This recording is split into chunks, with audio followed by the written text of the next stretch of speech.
અવધૂત ચિંતન શ્રી ગુરુદેવ દત્ત. આપણે ઉપાસના પદ્ધતિમાં પ્રાર્થનાનું મહત્વ ગુરુ બ્રહ્મા ગુરુ વિષ્ણુ ગુરુદેવો મહેશ્વર ગુરુ સાક્ષાત પરબ્રહ્મ તસ્મૈ શ્રી ગુરવે નમઃ. આપણે જાણીએ છીએ કે ઈશ્વરને પામવા માટે અનેક ઉપાસના પદ્ધતિઓ છે અને તેમાં ભક્તિ યોગ, અષ્ટાંગ યોગ કે હઠ યોગ ને કર્મયોગ, કોઈ પણ પ્રકારની પદ્ધતિમાં પ્રાર્થનાનું અનેરું મહત્વ છે અને દરેક જીવાત્મા પ્રાર્થના કરીને એ પરમેશ્વરથી જે છૂટો પડેલો છે અને એની બધી શક્તિ હણાઈ ગયેલી છે, જે શક્તિઓ પરમેશ્વર પાસે છે, તો પ્રાર્થના દ્વારા દરેક જીવાત્મા એ પરમાત્મા સાથે અખંડ મૈત્રીના તારથી જોડાયેલો રહે છે અને પરમેશ્વરની જે અમર્યાદ શક્તિઓ છે એ શક્તિઓને પણ ધીમે ધીમે એ ક્રમશઃ પ્રાપ્ત કરી શકે છે. બિલાડીનું બચ્ચું ફક્ત મ્યાઉ મ્યાઉ કરે છે અને તે સાંભળીને બિલાડી તેની પાસે તરત જ દોડી જાય છે અને તેને મોંમાં ઘાલીને સુરક્ષિત સ્થળે લઈ જાય છે. એવી જ રીતે ભક્ત પોકાર કરે છે ત્યારે પરમાત્મા તેની મદદ માટે અવશ્ય દોડી આવે છે. પ્રાર્થના કરવી એટલે દુઃખને વખતે ઈશ્વર પર આધાર રાખવો તે છે. પ્રાર્થના એટલે ભક્તને દિલાસો આપવા માટે ઈશ્વરને તક આપવી. પ્રાર્થના એટલે હૃદયને ઈશ્વર આગળ ખુલ્લું કરીને તેનો બોજો હલકો કરવો. પ્રાર્થના એટલે જ્યારે તમે મુશ્કેલીમાં મુકાઈ ગયા હો ત્યારે તમારે માટે કયો શ્રેષ્ઠ ઉપાય છે તેનો નિર્ણય કરવા માટે ઈશ્વરની સહાય લેવી તે. નિરાશામાંથી મનુષ્ય પ્રાર્થના તરફ વળે છે. પ્રાર્થના આમ તો બે પ્રકારની કહી શકાય કે જ્યારે જીવાત્મા સંકટમાં મુકાય, એને દુઃખ વગેરે પ્રાપ્ત થાય અને એનાથી સહન થતું નથી, ત્યારે એમાંથી છૂટવા માટે એ ઈશ્વરને પ્રાર્થના કરે છે. અને બીજા પ્રકારની પ્રાર્થના છે કે જે ઈશ્વરનો આભાર માનવા માટે ઘણા ભક્તો પ્રાર્થના કરતા હોય છે. ઉદાહરણાર્થ, જ્યારે નિદ્રામાંથી ભક્ત જાગે તો એ પરમેશ્વરનો આભાર માને છે કે હે પરમેશ્વર, નિદ્રામાંથી તમે મને જાગૃત કર્યો અને આજે મને નવી જિંદગી આ એક દિવસ માટે આપી છે, તે માટે તમારો આભાર. અને રાત્રે સૂતી વખતે એ પ્રાર્થના કરે કે હે સર્વશક્તિમાન પરમેશ્વર, તે મને આજના દિવસનું જે આયુષ્ય આપ્યું છે અને મેં એનો ઉપભોગ કર્યો છે, તો તેના માટે તમારો ઘણો જ આભાર.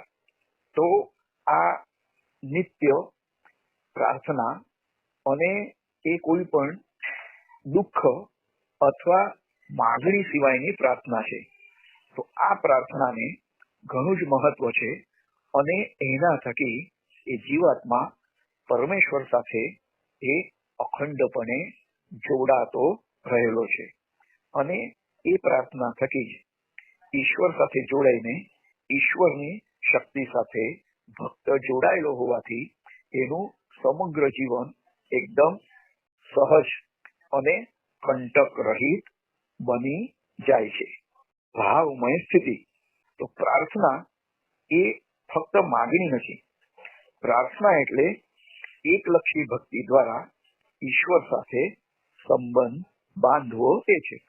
પ્રાર્થના એટલે ઈશ્વર સમીપ જવું તે છે.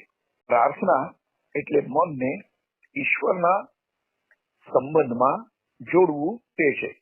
અને પ્રાર્થના એટલે મનને ઈશ્વરમાં કેન્દ્રિત કરવું તે છે. અને પ્રાર્થના એટલે ઈશ્વરનું ચિંતન. પ્રાર્થના એટલે ઈશ્વરને સર્વાંગી સમર્પણ કરવું અને પ્રાર્થના એટલે શાંતિપૂર્વક મન અને અહંકારને ઈશ્વરમાં લીન કરવા તે છે. તો પ્રાર્થના એટલે જેમાં જીવાત્મા સાથે એકરૂપ થાય છે એવી ભાવમય સ્થિતિ છે. પ્રાર્થના એટલે જીવાત્માનું પરમાત્મા સુધીની ઊંચી કક્ષા એ આરોહણ કરવું તે છે અને ઈશ્વર પ્રત્યે પ્રેમ અને પૂજ્ય ભાવનું એ કાર્ય છે. તો પ્રાર્થના એટલે ઈશ્વરનું પૂજન અને પ્રાર્થના એટલે ઈશ્વરના યશોગાન ગાવા. પ્રાર્થના એટલે ઈશ્વરની કૃપા માટે તેનો આભાર માનવો તે છે. પ્રાર્થના એટલે માનવના હૃદય, મન અને આત્મામાંથી સતત વહેતી આધ્યાત્મિક શક્તિનો આશ્રય લઈ પરમાત્માને પોકાર કરવો તે છે. તો પ્રાર્થના એ મહાન આધ્યાત્મિક શક્તિ છે અને તે ગુરુત્વાકર્ષણ કે આકર્ષણની શક્તિ જેટલી સત્ય મહાન શક્તિ છે. પ્રાર્થના એ ધર્મનો આત્મા કે પ્રાણ છે અને તે મનુષ્યના જીવનનું કેન્દ્ર છે. કોઈ પણ માણસ પ્રાર્થના વિના રહી શકે નહીં. બીજા પ્રકારની એવી પ્રાર્થના છે કે જે માટે આપણે પરમેશ્વરને કૃતજ્ઞતા વ્યક્ત કરીએ છીએ. જે પરમેશ્વર તે અમને અત્યાર સુધી સુખ શાંતિ આપી છે, આયુષ્ય આપી છે, આથી અમે તારો આભાર માનીએ છીએ. વહેલી સવારે નિદ્રામાંથી આપણે જાગૃત થઈએ, કરાગ્રે વસતે લક્ષ્મી, કરો મધ્યે સરસ્વતી, કરો મૂલે તુ ગોવિંદમ, પ્રભાતે કર દર્શનમ. દ્વારેથી પોતાના બે હથેળીના દર્શન કરવાના અને એના પછી જયારે પથારીમાંથી નીચે પહેલો પગ મૂકીએ તો સમુદ્ર વસને દેવી પર્વત હસ્તન મંડિતે વિષ્ણુ પત્ની નમસ્તુભ્યમ પાદ સ્પર્શમ ક્ષમસ્વમે. આપણે પૃથ્વી માતા ઉપર પગ મૂકીએ છીએ એટલે એના માટે આપણે ક્ષમા માંગવાની છે. તો વહેલી સવારે ઉઠીને પરમેશ્વરનો આપણે આભાર માનવાનો કે ત્યાં સુંદર દિવસ જોવા માટે મને જીવિત રાખ્યો છે, એના માટે તારો આભાર. અને રાત્રે સૂતી વખતે કે હે પરમેશ્વર, તારી કૃપા થકી આજનો દિવસ તે સરસ પસાર થઈ ગયો, એના માટે પણ તારો આભાર. તો કૃતજ્ઞતા વ્યક્ત કરવા માટેની પણ પ્રાર્થના છે અને પોતાની અનેક માંગણીઓ અથવા સંકોટોની હારમાળામાંથી બચાવવા માટે પણ સર્વશક્તિમાન પરમેશ્વર પાસે જે આપણે પ્રાર્થના કરીએ છીએ તો એ પણ પ્રાર્થનાનું એક મહત્વ છે. જે કૃતજ્ઞતા વ્યક્ત કરવા માટેની પ્રાર્થના છે એવું કહેવામાં આવ્યું છે કે પ્રાર્થના એ ભક્ત અને ભગવાન વચ્ચે સેતુ સમાન છે. તો પ્રાર્થના દ્વારા આપણે પરમેશ્વર સાથે આપણો જે સંબંધ છે ભક્ત તરીકેનો, પુત્ર તરીકેનો, તો એ એમના અંશ તરીકેનો, તો એ આપણે એસ્ટાબ્લિશ કરીએ છીએ.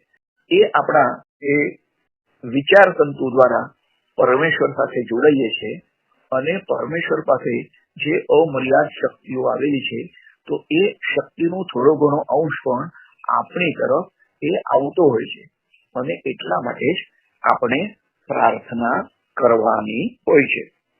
પ્રાર્થના ફક્ત હિન્દુ ધર્મમાં છે એમ નહીં, મુસ્લિમ ધર્મમાં પણ છે, ખ્રિશ્ચિયાનિટીમાં પણ છે અને એ સિવાય બીજા જેટલા પણ ધર્મો છે એ બધા ધર્મોમાં પણ એ પ્રાર્થના એ ઉપાસના પદ્ધતિનું અંગ તરીકે કામ કરતું હોય છે.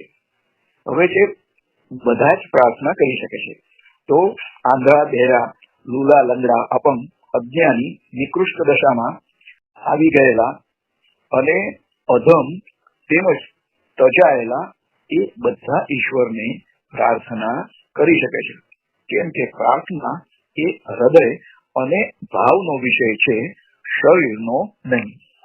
ઘણા બધા ભક્તો થઈ ગયા અને એ એક ભક્ત કસાઈ હતો છતાં પણ એ ઈશ્વરને પ્રાર્થના કરતો હતો અને ઈશ્વરે એની પ્રાર્થનાનો પણ જવાબ આપેલો છે.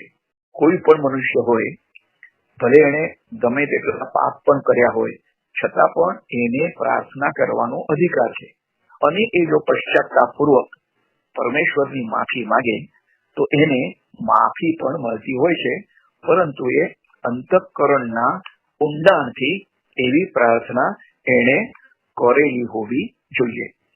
તો ગજેન્દ્ર મોક્ષની વાત તો બધા જાણે છે.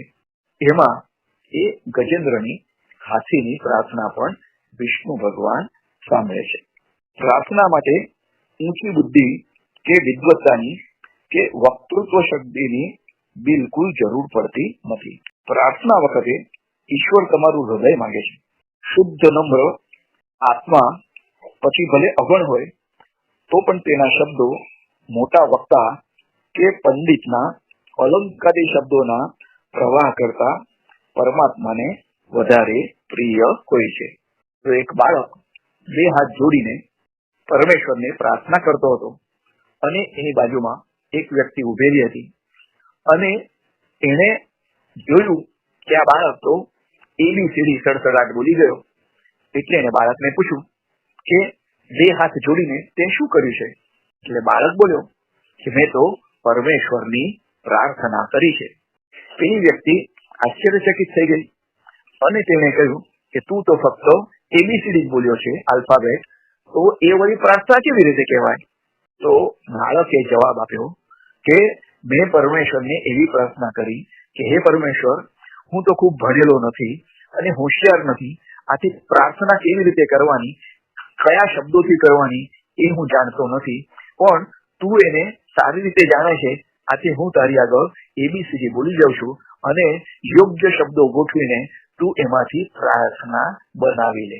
તો જે આવા સરળ હૃદયના નિષ્પાપ નિર્દોષ બાળક જેવા જે વ્યક્તિ હોય છે તો એમની પ્રાર્થના એ પરમેશ્વર હંમેશા સાંભળતો હોય છે અને એ સામે પ્રતિસાદ પણ આપે છે અને એને મદદ પણ કરે છે.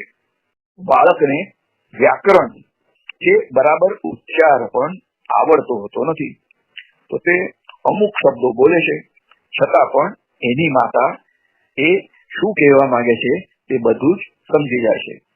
યુરોપિયન અમલદારોનો હિન્દુ ખાનસામાં અંગ્રેજીમાં પ્રોફેસર હોતો નથી. તે ક્રિયાપદ વિનાના કેટલાક વાક્યો બોલે છે અને તે પરથી અમલદાર પણ બધું સમજી જાય છે. જ્યારે બીજાઓ પણ હૃદયની ભાષા સમજી જાય છે ત્યારે અંતર્યામી અને સર્વશક્તિમાન પરમાત્માની તો શી વાત કરવી. તમે જે કહેવા માંગો છો તે સમજી જાય છે અને તમારી પ્રાર્થનામાં ખામી હોય, તમે મંત્રો બોલવામાં ભૂલો કરો તો પણ જો તમે હૃદયપૂર્વક શુદ્ધ અંતઃકરણથી પ્રાર્થના કરતા હો તો તેને ધ્યાનપૂર્વક સાંભળે છે, કેમ કે તે તમારા હૃદયની ભાષા સમજતો હોય છે. આ પછી હવે છે કોની પ્રાર્થના ઈશ્વર સાંભળે છે. તો પ્રાર્થના હૃદયમાંથી ઉદ્ભવેલી હોવી જોઈએ અને તે માત્ર હોઠની જ ભાષા હોવી ન જોઈએ. ખાલી પ્રાર્થના એ તો ગ્રામોફોનનો રેકોર્ડ જેવી કે કાંસી જોડાના અવાજ જેવી છે. અને પ્રાર્થના સત્રો પણ હોય છે, ખાસ કરીને ક્રિશ્ચિયાનિટીમાં. તો એમાં તેઓ ગિરજાઘરમાં માસ પ્રેયર કહે છે, સામૂહિક પ્રાર્થના.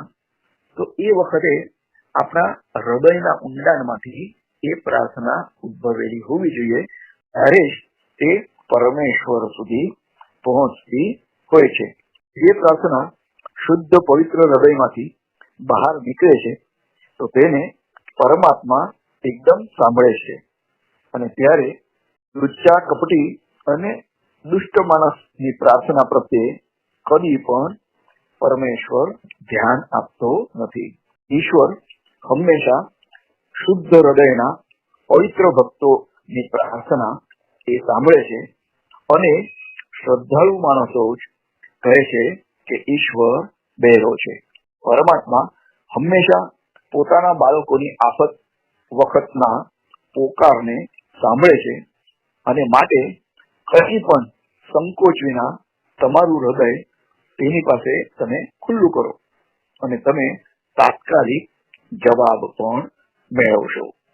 તો પ્રાર્થના કોને કરી શકાય? તો એક તો પરમાત્માને કરી શકાય અને પોતાના જે ઈષ્ટ ગુરુ હોય, સંત હોય એમને કરી શકાય. પોતાના પિતૃઓને પણ કરી શકાય કે હે પિતૃઓ, તમારા આશીર્વાદથી હું આ કુળમાં જન્મ લીધો અને મારું બધું જીવન વ્યવસ્થિત ચાલી રહ્યું છે, તો મારી સફળતામાં તમારા આશીર્વાદ પણ છે. આથી હું તમારો પણ આભાર માનું છું. નિયમિત પ્રાર્થનાનો પ્રભાવ. તો પ્રાર્થનામાં ઉપયોગ કરવા માટે જ પરમાત્માએ જીવને પ્રાણ આપ્યો છે. ઘૂંટણીએ પડો અને પ્રાર્થના કરો, પણ જ્યારે તમે ઊભા થાવ ત્યારે પણ પ્રાર્થના પટકવી જોઈએ નહીં. આખી જિંદગી સુધી પ્રાર્થના આપણે કરવી જોઈએ અને તમારું આખું જીવન પ્રાર્થના રૂપ બની જવું જોઈએ. જીવનમાં ઘણા બધા સંકટો આવે છે, દુઃખના ડુંગરો પણ આવે છે, તો તેવા સમયે કેવી પ્રાર્થના કરવી? તેવા સમયે પણ આપણે પરમેશ્વરને એ જ પ્રાર્થના કરવાની કે હે પરમેશ્વર, અમારા કર્મોનું ફળ અમે ભોગવીએ છીએ, છતાં અમે દુઃખ અનુભવીએ છીએ. એ દુઃખ હળવું થાય એવી તું અમને શક્તિ આપ.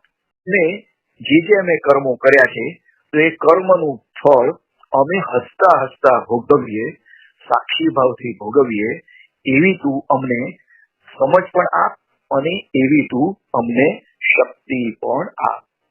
જો આ પ્રકારની આપણે પ્રાર્થના કરીએ તો કોઈ પણ સંજોગોમાં, કેવા પણ સંજોગોમાં એ આકરો સમય આપણે પસાર કરી શકીએ છીએ. તો એવો એકે પ્રશ્ન નથી કે જે પ્રાર્થના દ્વારા ન ઉકેલી શકાય, અને એવું એકે દુઃખ નથી કે જે પ્રાર્થના દ્વારા દૂર ન થઈ શકે. તો આ પ્રાર્થના આપણા હિન્દુઓમાં પણ હોય છે અને મુસ્લિમ ધર્મમાં પણ હોય છે. પ્રસિદ્ધ બાબરનું ઉદાહરણ છે કે જ્યારે એનો પુત્ર હુમાયુ બીમાર પડ્યો અને સાજો થતો ન હતો, તો એને પરમેશ્વરને પ્રાર્થના કરી કે હે પરવરદિગાર, તું મારું આયુષ્ય લઈ લે, પરંતુ આ મારા પુત્ર હુમાયુને બચાવ. અને ઇતિહાસ પ્રસિદ્ધ વાત છે કે પરમેશ્વરે બાબરનું આયુષ્ય લઈને એ આયુષ્ય હુમાયુને આપ્યું, તો બાબર એ મૃત્યુને પામ્યા છે અને હુમાયુ બીમારીમાંથી સાજા થઈ ગયા છે. જે પ્રાર્થના દ્વારા આપણે ઓળંગી ન શકાય એવી કોઈ પણ મુશ્કેલી આ દુનિયામાં નથી, અને એવો એકે અનર્થ નથી કે જે પ્રાર્થના દ્વારા દૂર ન થઈ શકે. તો પ્રાર્થના એ ઈશ્વર સાથેની વાતચીત છે, અને પ્રાર્થના એ ચમત્કાર છે કે જેના દ્વારા ઈશ્વરી શક્તિ મનુષ્યમાં વહેવા માંડે છે. માટે રોજ નીચા નમીને આપણે પ્રાર્થના કરવાની છે. તો પ્રાર્થના કરવામાં પણ જે મુદ્રા વપરાય છે, બે હાથ જોડીને, તો એ પણ એક પ્રકારની મુદ્રા છે, અને એમાં ઈશ્વર તરફથી જે શુભ સંકલ્પ અને શુભ શક્તિ એના જે તરંગો વહેવા માંડે છે, તો એને એડપ્ટ કરવા માટે બે હાથ જોડીને જે આપણે પ્રાર્થના કરીએ છીએ, તો એ મુદ્રા એ આપણને વધારે સહાયકારી અને મદદરૂપ પણ છે. જ્યારે તમારા હૃદયની અંદર કામ અને ક્રોધના તોફાનો ઉછળે, મિથ્યાભિમાન અને દુષ્ટતા ઘેરી વળે, ત્યારે ઘૂંટણીએ પડો અને પ્રાર્થના કરો, કારણ કે ફક્ત પરમાત્મા જ આ બધા તત્વો પર કાબુ રાખી શકે છે. આમ નમ્રતામાં જ તમારું બળ રહેલું છે, અને આથી તેનો આશીર્વાદ તમારા પર ચોક્કસ ઉતરશે. તેની કૃપા તમારી રક્ષા કરશે, અને તેની દયા તમારી ઢાલરૂપ બનશે, અને તેની દિવ્ય ઈચ્છા તમને સદગુણોને માર્ગે દોરી જશે. જ્યારે 1962માં જ્યારે ચીને ભારત ઉપર લશ્કરી આક્રમણ કર્યું હતું, અને એ સમયે ભારતની લશ્કરી તાકાત એ બરાબર ન હતી, તો તે સમયે નારેશ્વરના સંત પૂજ્ય શ્રી ગંગવદૂત મહારાજે અંબાજી માતાના મંદિરમાં પ્રાર્થના કરી. સંસ્કૃતમાં એમણે માતા શાંબે જાગૃહી જાગૃહી, હે માતા, તું હવે જાગૃત થા અને ભારત ઉપર જે આક્રમણ થયેલું છે તો એના માટે તું કંઈક કર. અને જેવી એ પ્રાર્થના એ અંબાજી મંદિરના પ્રાંગણમાં પૂજ્ય શ્રી રંગવદૂત મહારાજે કરી કે તરત જ જવાબ રૂપે મંદિરના દરવાજા ફટાક દઈને ખુલી ગયા અને અંદરથી અંબા માતા હાથમાં તલવાર લઈને ભારતના રક્ષણ માટે બહાર આવી. એવું દ્રશ્ય ત્યાંની એક માલણે જોયું. તો એ માલણે બીજા દિવસે આવીને રંગવદૂત મહારાજને કહ્યું કે આપે માતાજીની સ્તુતિ ગઈ. એ સમયે મંદિરના દરવાજા ખુલી ગયા અને માતાજી તલવાર લઈને બહાર આવતા હતા. એ મેં મારી નજરે જોયું.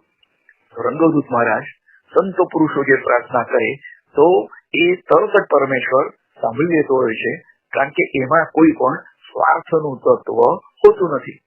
તો પોતાની વધારે પ્રસિદ્ધિ ન થાય અને મહિમા મંડન ન થાય. આથી પૂજ્ય શ્રી રંગવદૂત મહારાજે નજીકમાં બેઠેલા એમના ભક્ત સુમનલાલ માસ્તરને કહ્યું કે માસ્તર, આ બેનને પ્રસાદ આપી દો.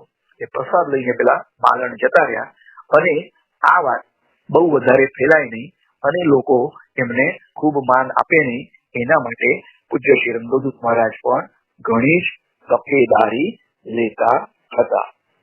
પ્રાર્થના અને એના માટે જ ઘૂંટણીએ પડો અને પ્રાર્થના કરો, અને તે પણ દુનિયાની વસ્તુઓ કે સ્વર્ગના સુખ માટે નહીં, પણ તેની કૃપા માટે અવશ્ય પ્રાર્થના કરો. હે પ્રભુ, તારી ઈચ્છા પ્રમાણે થાવ, મારે કઈ જોઈતું નથી.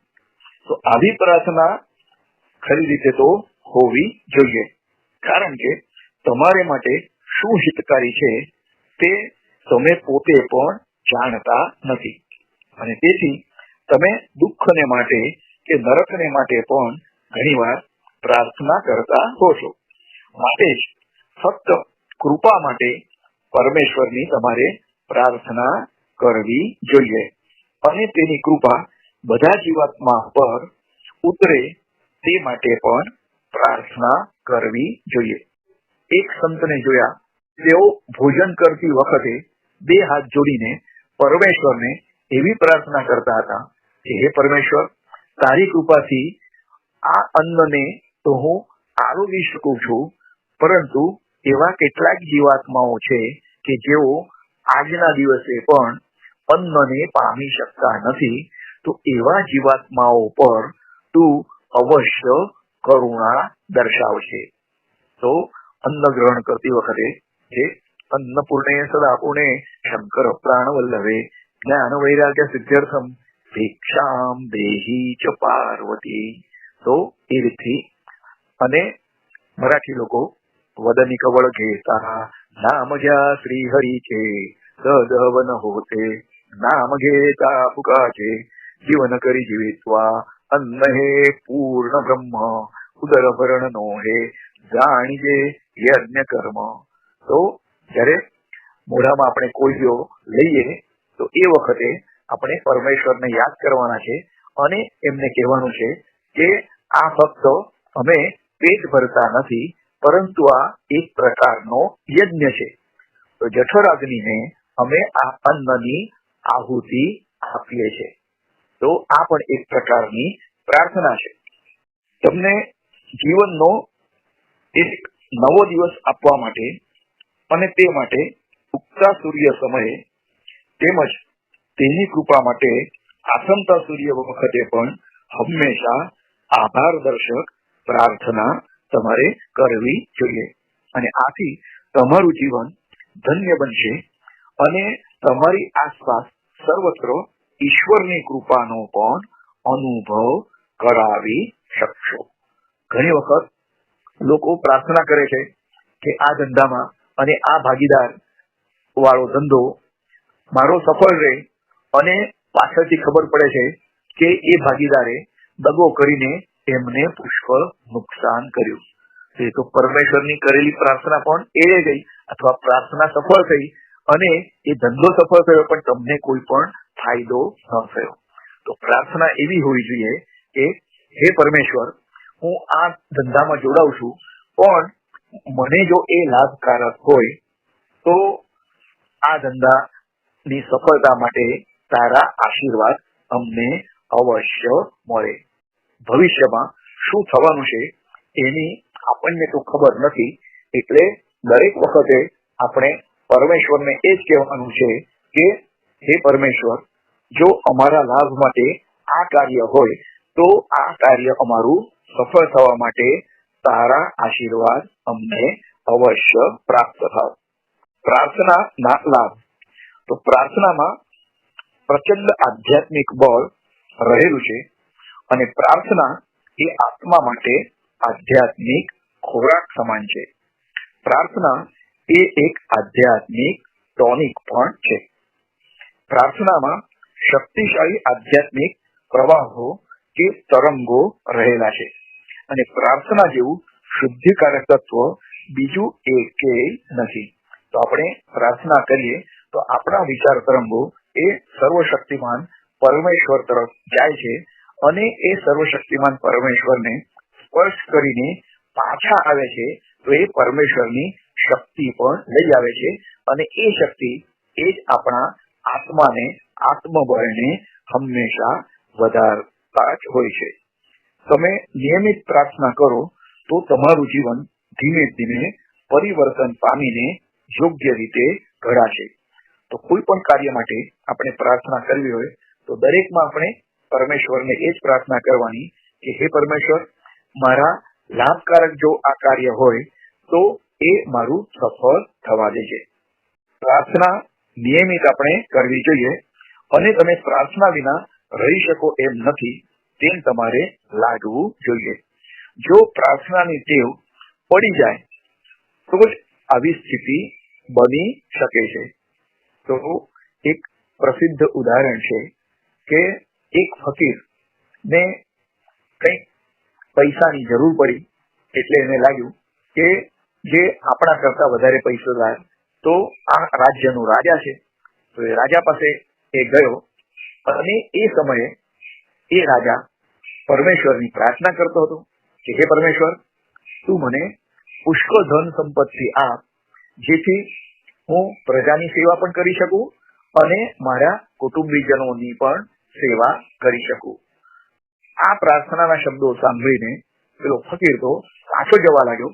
એટલામાં પેલો બાદશાહ એની પ્રાર્થના પૂરી થઈ હતી એટલે એને પેલા ફકીરને પાછો બોલાવ્યો કે તમે કેમ પાછા જતા હતા અને તમે શા માટે મને મળવા આવ્યા? તો ફકીરે કહ્યું કે મને આર્થિક લાભ માટે હું તમારી પાસે આવ્યો, પણ મેં જયારે જોયું કે તમે પણ પરમેશ્વર પાસે આર્થિક લાભ માટે પ્રાર્થના કરી રહ્યા છો તો પરમેશ્વર તો તમારા કરતા પણ વધારે શ્રીમંત અને ધનવાન છે, તો પછી હું પરમેશ્વરની પ્રાર્થના શા માટે ન કરું? તો આમાં પણ જે સમજવાનું તત્વ છે એ આપણે સમજવાનું છે. પ્રાર્થના હૃદયને હલકું બનાવે છે અને મનને શાંતિ, બળ અને પવિત્રતાથી ભરી દે છે. જ્યારે પ્રાર્થનાની શક્તિથી મન શુદ્ધ અને સાત્વિક બને છે ત્યારે બુદ્ધિ પણ શુદ્ધ અને તીક્ષ્ણ બને છે. તો પ્રાર્થના મનને ઉન્નત બનાવે છે અને જ્યારે તમે પ્રાર્થના કરો છો ત્યારે તમે તમારી જાતને અક્ષય અણુશક્તિના ભંડારરૂપ હિરણ્યગર્ભની સાથે સંબંધમાં આવો છો અને તેની પાસેથી શક્તિ, બળ અને પ્રકાશને મેળવો પણ છો. તો પૂજ્ય શ્રી રંગોદૂત મહારાજ એવું ભક્તોને કહેતા હતા કે તમે તાર જોડો.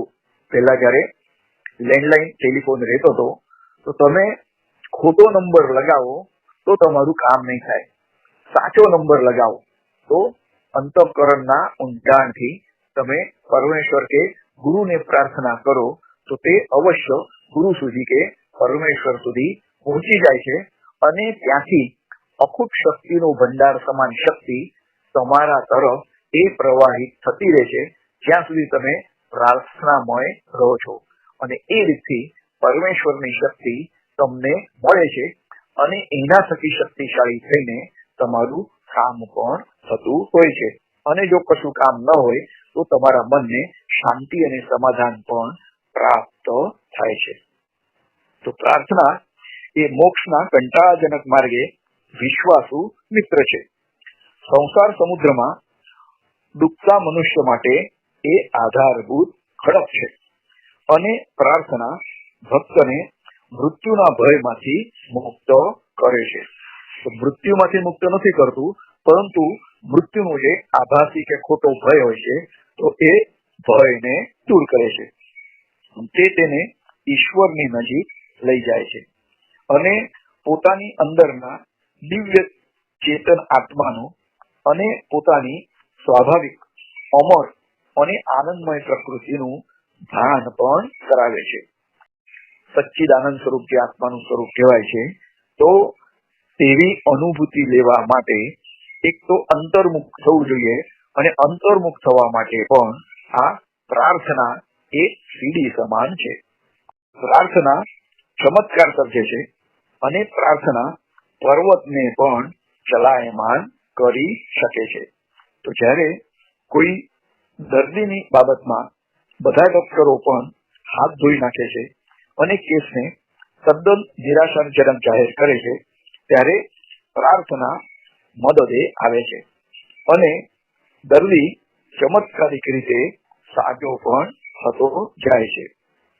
તો આ પ્રકારના ઘણા દાખલાઓ છે અને તમે કદાચ તે જાણતા હશો કે પ્રાર્થના દ્વારા અસાધ્ય રોગો સાજા કરવા, અને એ ખરેખર અદ્ભુત અને ચમત્કારિક પદ્ધતિ પણ છે. આજે રેકીની પદ્ધતિ છે, તો રેકીની પદ્ધતિમાં પણ એક પ્રકારની પ્રાર્થના થકી જે લોકો રોગથી પીડાતા હોય, તો એ રોગથી પીડાતા રોગીઓને તેઓ સાજા કરવાની આ આખી કાર્ય પદ્ધતિ છે. એક પ્રકારનું વિજ્ઞાન છે અને એક પ્રકારનું સાયન્સ પણ છે. પણ એની પાછળ આ પ્રેત બળ તો પ્રાર્થનાનું જ રહેલું છે. તો પ્રાર્થના એ બધી પરિસ્થિતિમાં કદી પણ નિષ્ફળ ન જાય એવો એક ઉપાય છે.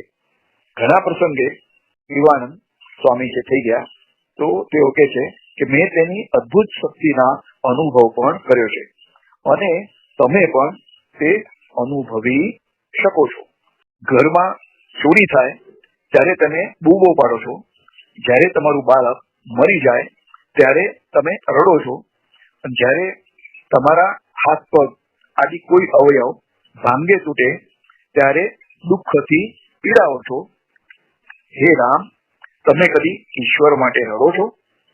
હંમેશા તેને જ તમે પોકાર કરો અને તે તમારા દુઃખો અવશ્ય દૂર કરશે. આધારને માટે હંમેશા ઈશ્વરની આસપાસ વિચારી જાઓ, તો તમે જીવનની બધી જ આપદાઓથી મુક્ત થઈ જશો.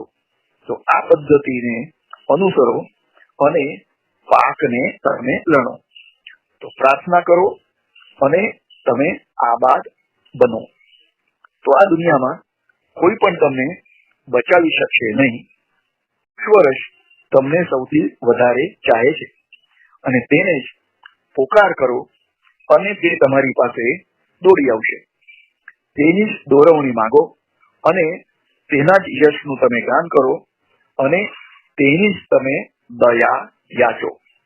તો દ્રૌપદીએ વ્યાકુળતાપૂર્વક તેને માટે પોકાર કર્યો અને જ્યાં સુધી તેને તેના પાંચે પતિઓ પાંડવોમાં શ્રદ્ધા હતી તો પણ તેની મદદે દોડી ન આવ્યા.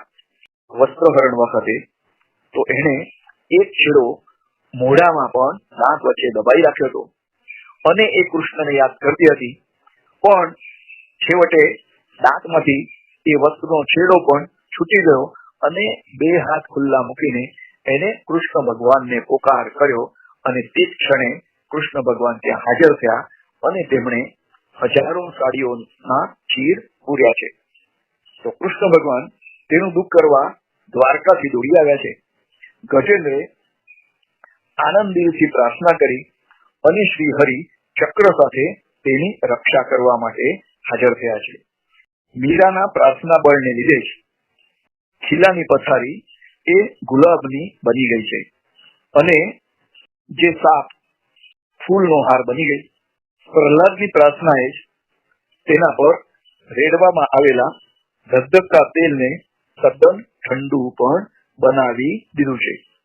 નામદેવે પ્રાર્થના કરી અને વિઠ્ઠલ મૂર્તિમાંથી પ્રગટ થઈને તેમણે આપેલું દૂધ કે નૈવેદ્ય એ એમણે મૂર્તિમાંથી બહાર આવીને સ્વીકારી છે અને એકનાથની પ્રાર્થનાથી પરમાત્માએ ચતુર્ભુજ સ્વરૂપે દર્શન એને આપ્યા છે.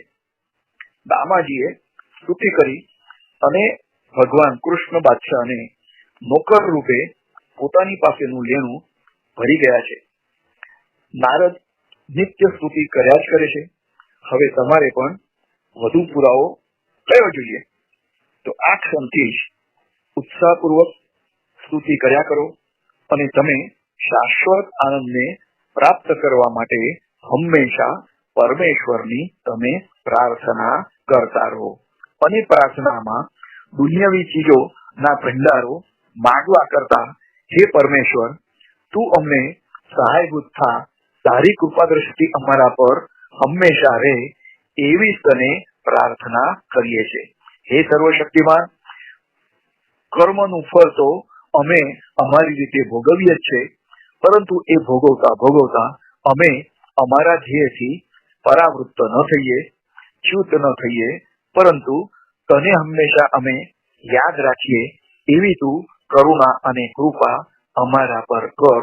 આવી પ્રાર્થના આપણે હંમેશા સવાર સાંજ બપોર રાત્રે પણ પરમેશ્વરને કરવી જોઈએ. જ્યારે આપણે બીજું કોઈ પણ કામ ન કરતા હોઈએ તો એ સમયે પણ આપણે પ્રાર્થના અવશ્ય કરવી જોઈએ. અને પ્રાર્થના ન કરીએ તો પરમેશ્વરનું નામ લઈએ તો પણ આપણે એ પરમેશ્વર સાથે જોડાઈ જઈએ છીએ અને એમની સાથે જોડાઈ જવાને લીધે પરમેશ્વરની જે અફાટ શક્તિ છે એ શક્તિનો પ્રવાહ આપણી તરફ રહેવા લાગે છે અને એ પરમેશ્વરનો અફાટ શક્તિ સમૂહ અને પ્રવાહ એ આપણને આપણી જિંદગી માટે એ સહાયભૂત અને મદદરૂપ થતો હોય છે. તો અત્યારથી જ આપણે પ્રાર્થના કરવા લાગવાનું છે અને કોઈ પણ દુનિયાવી અથવા નાશવંત ચીજ માટે પ્રાર્થના કરીએ એના કરતા હે ભગવાન, જે અમારા માટે યોગ્ય હોય તે જ થવા દેજે અને જે પણ થાય એના માટે દરેક માટે આપણે પરમેશ્વરનો આભાર માનવો જોઈએ. એ પણ એક પ્રકારની પ્રાર્થના છે. અવધૂત ચિંતન શ્રી ગુરુદેવ દત્ત. તો પ્રાર્થના વિશે આપણે આજે સુંદર વિચારો આપણે શ્રવણ કર્યા. તો જે સ્વામી શિવાનંદ, તેઓ હરિદ્વારમાં પણ એમનો આશ્રમ છે અને એમણે લખેલા જે અનેક લેખોનો સંગ્રહ શિવ આનંદ તરીકે પ્રગટ થયેલો છે, તો એમાંથી ઘણી બધી વિચાર કણિકાઓ આપણે એમાંથી લીધી છે. તો એ શિવાનંદ સ્વામીને પણ આપણે શતશઃ વંદન કરીએ. અવધૂત ચિંતન શ્રી ગુરુદેવ દત્ત.